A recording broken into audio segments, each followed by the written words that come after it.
stress. This was a no stress recipe. Let's try a shrimpy.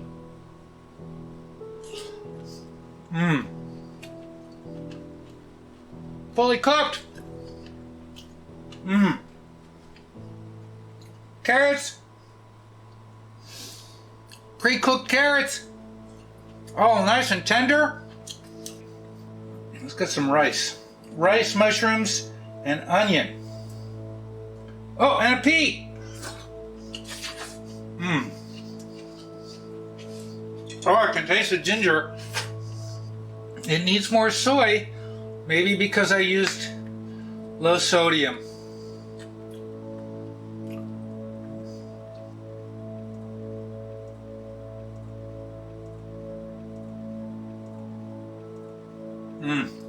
I've been eating so poorly lately.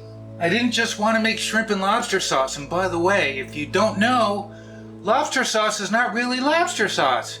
It's like a chicken broth and cornstarch. Oh, and I needed some vegetables. Pretty much the only thing we cooked when we were ready to eat was the sauce and the onions, garlic, and the ginger. Carrots were pre-cooked. Peas were pre-cooked. Shrimp was pre-cooked. It's about 2.5 tablespoons of cornstarch to 2 cups. It's still not very thick. It has a little bit of a milk consistency, but it thickens up further when you add it to all the ingredients. Oh.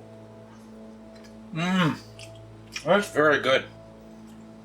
You don't need a wok. You don't need to get stressed out. Prepare everything in advance.